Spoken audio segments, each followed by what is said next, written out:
إلا بالله العلي العظيم أعوذ بالله السميع العليم من الشيطان الرجيم بسم الله الرحمن الرحيم الحمد لله رب العالمين الحمد لله كما هو أهله الصلاة والسلام والتحية والإكرام على أشرف الأنبياء والمرسلين سيدنا ونبينا مولانا أبي القاسم محمد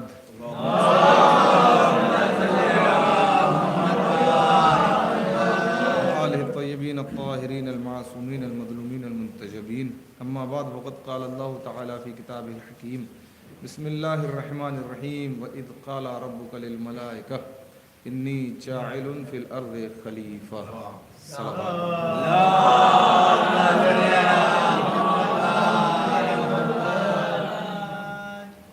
محفل ماشاءاللہ ہو چکی اور بہت کامیاب ہو چکی، اور خطیب جب شاعر بن کے بیٹھتا ہے تو یہی ہوتا ہے جو بھی ہوا ہے ہاں۔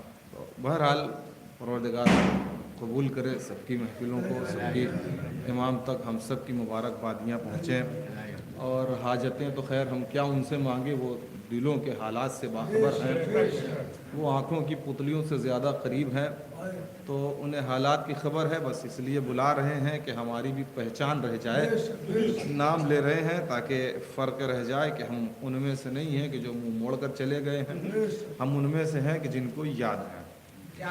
آیت میں نے پڑھی ہے، بہت مشہور، بہت ہی زیادہ مشہور آیت ہے سورہ مبارکہ بقرہ کی، جس پر آپ نے مجلسیں نہیں اشرے سنے ہوں گے اور سنتے رہتے ہیں، نہ جانے کتنے آئیں گے اور آپ سنیں گے اس پر۔ بہت اچھا پڑھ لیا پڑھنے والوں نے۔ ارشاد ہو رہا ہے، خداوند عالم ایک منظرنامہ یاد دلا رہا ہے، وَإِذْ قَالَ رَبُّكَ لِلْمَلَائِكَةِ إِنِّي جَاعِلٌ فِي الْأَرْضِ خَلِيفَةً، اور اس وقت کو یاد کرو کہ جب تمہارے پروردگار نے یہ کہا کہ میں زمین میں خلیفہ بنانے والا ہوں۔ یہ ہے آیت کا 20ویں آیت کا سورہ بقرہ میں یہ حصہ جسے میں نے تلاوت کیا۔ اس وقت کو یاد کرو جب تمہارے پروردگار نے یہ کہا کہ میں زمین میں خلیفہ بنانے والا ہوں، تو اس وقت فرشتوں نے آگے بڑھ کے کہا پالنے والے کسے بنا رہا ہے؟ ان کو بنائے گا جو زمین میں خونریزی کریں، مَن یفسد فیہا ویسفک الدماء، جو زمین میں فساد پھیلا دیں اور خونریزی کر دیں، یعنی جا کے مار دھاڑ کریں، قتل و غارت گری کریں، خون بہائیں ایک دوسرے کا، دشمنی کریں، ان کو خلیفہ بنائے گا۔ یہاں اس سے آگے بات بڑھ جاتی ہے لیکن یہاں ٹھہریے۔ قدرت نے کہا کہ میں خلیفہ بنانے والا ہوں، فرشتوں نے کہا انہیں بنائے گا کہ جو یہ قتل و فساد کریں، قتل و غارت گری کریں۔ اس کا مطلب خلیفہ بنانے کے لیے اتنا فرشتے جان رہے ہیں کہ اللہ جب خلیفہ بنائے گا تو خلیفہ وہ بنایا جاتا ہے جو فسادی نہیں ہوتا۔ ارے میں نے جملہ دیا ہے یہاں سے، اس منزل پر سوچا نہیں ہوگا کسی نے، لیکن یہ فرشتے جانے، تو فرشتوں نے پہلے ہی بار کہا کہ فساد کریں، یعنی یہ فرشتوں کی طرف سے پیشکش آئی کہ معبود ان کو خلیفہ نہیں بنائے گا کہ جو فسادی ہوں۔ دوسری بات وَيَسْفِكُ الدِّمَاء، اور زمین پر خون بہائیں، یعنی فرشتوں نے یہ بھی بتا دیا کہ جو خلیفہ ہوگا وہ خون نہیں بہائے گا۔ اس کا مطلب یہ ہوا خلیفہ فسادی نہیں ہوگا، مصلح ہوگا، خلیفہ خونی نہیں ہوگا، خون بچانے والا ہوگا۔ جاؤ تاریخ میں تلاش کرو، پڑھو، پوچھو، دیکھو کتنے ایسے لوگ ہیں کہ جہاں کمزور دیکھا تلواریں نکل پڑی، اور جب مضبوط دیکھا تو پہاڑ پر نظر آئے، اور وقت پڑا تو خلیفہ بنے پڑے ہیں۔ ایک صلوات بھیجے در محمد علیہ۔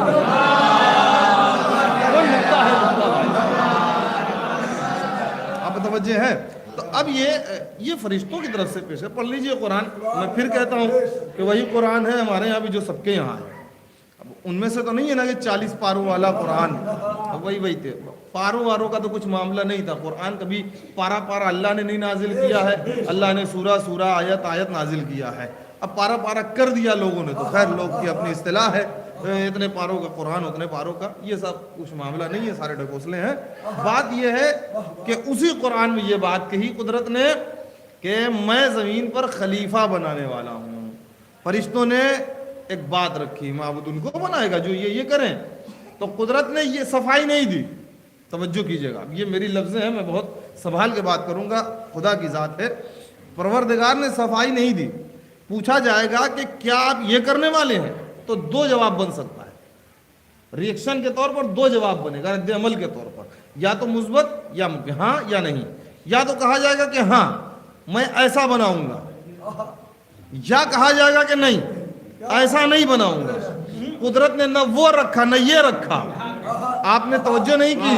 قدرت نے نہیں کہا کہ میں کیسا بناؤں گا، دہرانے کی کوئی زحمت نہیں اٹھائی۔ اللہ نے پہلے کہہ دیا خلیفہ بنانے والا ہوں، فرشتوں نے کہا ایسے ایسے کو بنائے گا۔ قدرت نے کوئی جواب اگر دیا ہو تو بتائیے کہ قدرت نے کہا ہو کہ نہیں میں ایسا نہیں بناؤں گا، آدم ایسے نہیں ہے، یہ ایسے نہیں ہے، انسان ایسے نہیں، کچھ نہیں۔ اللہ نے کہا ایک جملہ کا، جو میں جانتا ہوں وہ تم نہیں جانتے۔ یعنی پروردگار نے یہ بھی بتا دیا خلیفہ میں جو بنا رہا ہوں تو خلیفہ کے بارے میں جانوں گا، میرا خلیفہ تم نہیں جانو گے۔ جتنا یعنی اوقات بتا دی، اما جب تم خلیفہ کو نہ جان سکے تو اللہ کو کیا خاک جان پاؤ گے؟ یہ پہلی منزل تھی، یہ پہلی منزل تھی۔ دیکھیں خلافت کا مسئلہ ہے، لیکن خلافت دوم درجے کا معاملہ ہے، سیکنڈری سٹیٹ ہے، اور جو سیکنڈری سٹیٹ ہے خلافت۔ پہلا تو جو اصل ہے وہ ہے خلافت، جو اچھے معنوں میں لیں برے معنوں میں لیں، وہ دوسرا مرحلہ، دوسرا زینہ ہے۔ اصل نہیں آئے گا تو خلیفہ آئے گا۔ آپ 15 شعبان کی محفل میں یہ کہاں غدیر جا رہی ہے، توجہ کیجئے گا۔ جب اصل نہیں ہوگا تو خلیفہ ہوگا۔ اب اس کو یوں سمجھیے، مکتب چل رہا ہے، مولانا گلزار مولائی صاحب مکتب پڑھا رہے ہیں، بڑی معذرت کے ساتھ مولوی صاحب، جس دن نہ پہنچے امن نقی تم دیکھ لینا۔ آپ توجہ کریں ذرا صاحب، یہ نہ آئے تو نقی تم دیکھ لینا۔ کیوں مولوی صاحب آپ میں کیا بتاؤں، میں اتنا مصروف ہوں کہ آج نہیں جا پاؤں گا، لیکن حساس اتنا معاملہ ہے، امتحان ہونے والا ہے، ممتحن آنے والے ہیں، یہ ہونے والا ہے، وہ ہونے والا ہے، چھٹی ہونے والی ہے، پڑھائی کا ناغہ نہیں ہونا چاہیے، میں ان کو رکھ رہا ہوں تو انہی کو کیوں رکھ رہے ہیں، مجھے بھیج دیجئے۔ ارے مولوی صاحب آپ نہیں جانتے کیسے مکتب پڑھایا جاتا ہے، وہ جانتا اس لیے اس کو بھیج رہا ہوں۔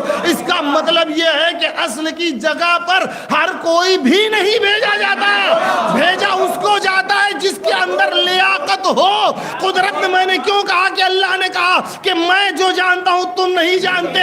آدم کیا ہے کون جانتا، خلیفہ کون ہے کون جانتا، فرشتوں کو بھی تو نہ معلوم تھا۔ اللہ نے کہا کہ جو میں جانتا ہوں تم نہیں جانتے، یہ کہہ کہ جب آدم کو اس جگہ پر بٹھایا یہ بتا دیا کہ یہ خلافت کی مسند آدم کی ذاتی نہیں ہے، مسند اللہ کی ہے۔ وہ اتنا بلند ہے کہ زمین پر تمہارے درمیان آئے گا نہیں، تمہیں میں سے کسی ایسے کو اٹھاؤں گا جو رہے تمہارے درمیان، لیاقت اتنی رکھے کہ ہماری جگہ کو سنبھال سکے، کبھی اجماع کبھی شورا میں بانٹ نہ دے، بانٹ نہ دے۔ اچھا اس کے بعد خلیفہ بناؤں گا، بنا دیا، میں نے جملہ پہلے ہی کہہ دیا جو بعد میں کھولنا تھا۔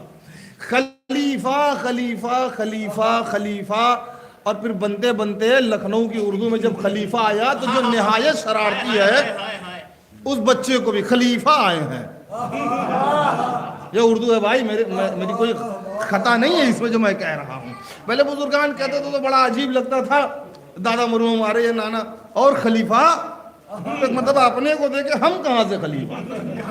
لیکن اب جب بعد میں جب دیکھا، ذرا پڑھا پڑھا، تھوڑی سی آنکھ کھلی تو پتا چلا کہ وہ خلیفہ ہم کو نہیں کہا جا رہا تھا، تو ایک یہ سینس نکلتا تھا۔ لیکن قدرت نے جو رکھا وہ کون سا خلیفہ، کس کا خلیفہ، اپنا خلیفہ۔ جو آدم ہے، آدم خلیفت اللہ ہے، انبیاء عمل کیا لا کے پروردگار عالم نے پیغمبر ختمی مرتبت تک، یہ ایک چیپٹر ہوا مکمل۔ اب وہاں ہو گئی نبوت ختم، یہ اتنا بیان کرنا ضروری تھا ورنہ ادھورا رہ جاتا مضمون۔ نبوت ختم، اب قیامت تک کیا ہو، کہ دوسرا چیپٹر کھل رہا ہے۔ اما جب پہلا چیپٹر کھولا تھا تو آسمان پہ مجمع بلایا تھا. ہائے ہائے. دوسرا چیپٹر کھولے گا تو اب کہاں کا گھبرانے کی بات نہیں ہے. غدیر میں سب کو بلا کے پہلا بند بھی یہی کیا, دوسرا کھولا بھی یہی. اب یہ کہاں اکٹھا ہوگا کا گھبراؤ نہیں. جب اس کو مکمل کریں گے تو پھر اسی سے ملا کے قیامت کو رکھ دیں گے. جب تک یہ چیپٹر مکمل نہ ہو جائے, خلافت پوری نہ ہوگی تو قیامت بھی نہیں آئے گی. توجہ کر رہے ہیں آپ؟ اور اس کے بعد پھر اب اعلان اب آتے ہیں اعلان کی طرف. اب اعلان سورہ مبارکہ نور میں قدرت نے ایک اعلان کیا, اور اعلان نہیں کیا, وعدہ کیا. یہ کہہ کے وعد اللہ الذین آمنوا, جو لوگ ایمان لائے ہیں اور عمل صالح انجام دیتے ہیں ان سے اللہ نے وعدہ کیا ہے. کیا وعدہ کیا ہے؟ استخلفنہم فی الارض. وعدہ ان سے یہ کیا ہے کہ ان کو زمین میں خلیفہ بنائے گا. وَلَيُمَكِّنَنَّهُمْ دِينَهُمُ الَّذِي ارْتَضَىٰ لَهُمْ, اور ان کے لیے ان کے دین کو, ان کے نہیں, توجہ کیجیے گا, ان کے لیے ان کے اس دین کو مکمل تمکن کر دے گا, یعنی تمکن دے دے گا, حاوی بنا دے گا, غالب کر دے گا اس دین کو کہ جس دین سے وہ راضی ہو گیا ہے. توجہ نہیں کیا آپ نے, میں نے شاید لفظ زیادہ استعمال کر دی. دو وعدے کیے اللہ نے. خلافت دے دے گا زمین میں. علماء نے لکھا کہ خلافت یعنی پوری زمین کی خلافت ہو جائے گی, ہر طرف, اس کے بعد کچھ نہیں. پھر کیا ہے؟ اس دین کو مکمل کر کے حاوی کر دے گا پوری طریقے سے کہ جس دین سے راضی ہو گیا ہے. تو اس کا مطلب یہ ہوا کہ قدرت نے پہلے ہی بتا دیا کہ اب آپ منظر دیکھیں, جہاں اعلان کیا تھا پہلی خلافت کا آسمان پہ, وہاں بھی ایسا ہی کچھ منظر. اس کے بعد جہاں اعلان کیا غدیر میں خلافت کا, وہاں بھی ایسا ہی کچھ منظر. اور پھر ایک اور وعدہ کر رہا ہے خلافت کا, وہاں بھی ایسا ہی کچھ منظر. ایسا لگتا ہے خداوند عالم انسانیت کو غدیر سے باہر نکلنے دینا ہی نہیں چاہتا. آسمان پر بھی ہو تو غدیر, زمین پر بھی ہو تو غدیر, اب بعد ظہور بھی معاملہ آئے تو غدیر. ورنہ کہنے کی ضرورت کیا تھی؟ کہہ دیتا کہ ہم تم سے راضی تھے جس دین سے. تو یہ دینہم الذی ارتضیٰ کیوں کہہ رہا ہے؟ کہ اسی لیے رہا ہے کہ بعد ظہور پتہ چلے گا. ابھی چاہے جس ملے کا دین لے لو, جس مفتی کا دین لے لو, چاہے جس کا دین لے لو, جس خانقاہ سے دین لے لو, جس بارگاہ سے دین لے لو, جس ٹولے سے دین لے لو, جس کا میدان سے دین لے لو, چاہے کسی مسجد سے دین لے لو, کسی مفتی سے دین لے لو, سب ٹھیک ہے, اب تو تمہاری اپنی مرضی. لیکن جب مکمل ہوگی بات نا, جب خلیفہ تمام زمین پر بنایا جائے گا, اس نے کہا اس دن وہ دین کامل ہوگا اور وہ دین پھیلے گا جو مرتضیٰ کا دین ہے. میں نے ارتضیٰ لہو کو ترجمہ کر دیا, جو مرتضیٰ کا دین ہے. تو اب مسئلہ یہ ہے کہ وہ جو دین ہوگا تو وہ دین پھیلے گا کیسے, لائے گا کون؟ کمال کی بات یہ ہے کہ وہ دین لائے گا بھی وہی کہ جس کے لیے لوگ یہ معاملہ بنائے تھے کہ وہ نہ آنے پائے. دیکھیں ہم جو بیٹھے ہیں محفل, یہ دوہری محفل ہے. ایک انتظار کی محفل ہے, ایک ولادت کی محفل ہے. ہاں وہ اور لوگ ہیں کہ جہاں ولادت کا کوئی کنسپٹ ابھی پیدا ہو چکے ہیں. اس محفل کا الگ مرتبہ اسی لیے ہے کہ اس محفل کا وارث زندہ ہے.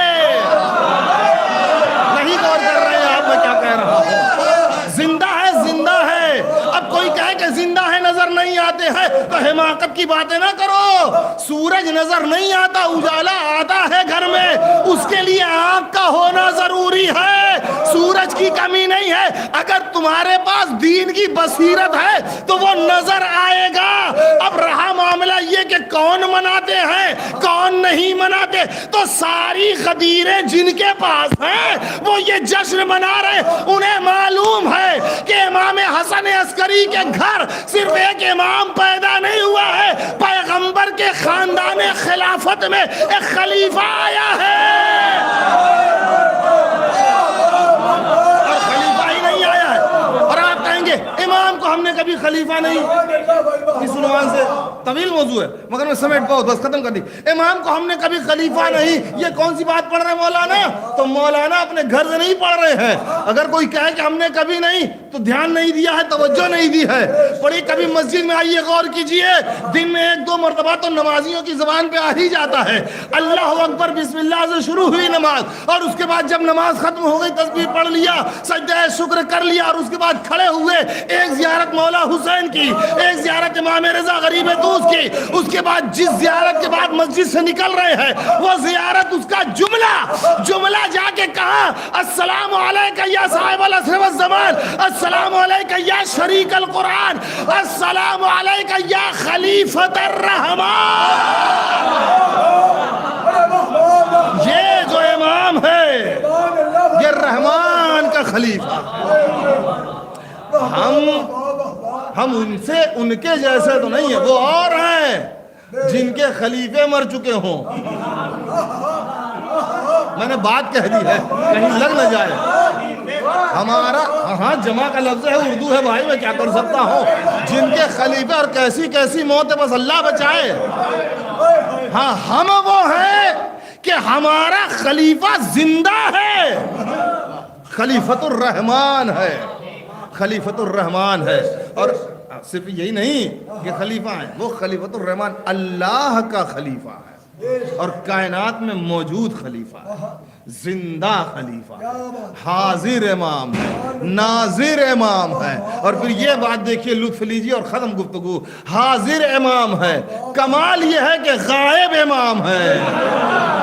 ہائے ہائے ہائے, غائب امام ہے مگر حاضر امام ہے. اب کوئی پوچھے کہ کیسے حاضر امام ہے, تو بس ایک جملہ, اس لیے حاضر امام ہے کہ جس رات کی ہماری بیداری کو دیکھ دیکھ کے سینوں پہ سانپ لوٹ جاتے ہیں, اسی رات کی اختتام پر صبح ہوتے ہوتے ہمارے عریضے لکھے گئے, اور دریا کے حوالے کر کے آنا اور مطمئن چلا آنا دلیل ہے اس بات پر. کوئی عریضہ ڈالنے والا کبھی کھڑا ہو کے نہیں دیکھتا, پتہ نہیں پہنچا نہیں پہنچا, گیا نہیں.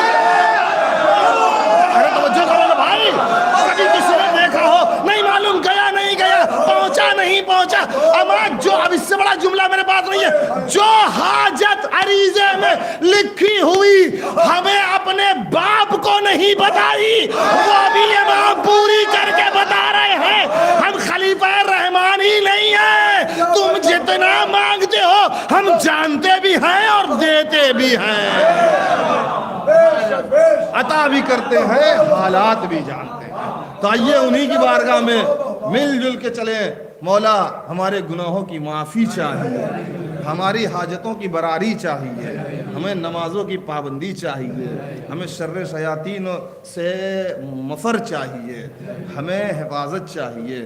ہم بارگاہ خداوند عالم میں آپ کے توسط سے حاضر ہیں, آپ کے صدقے میں حاضر ہیں. ہمارے لیے سفارش کیجئے, ہمارے لیے شفاعت کیجئے. روز محشر ہمیں آپ کے مبغضین اور مقصرین کے ساتھ نہ شمار کرے.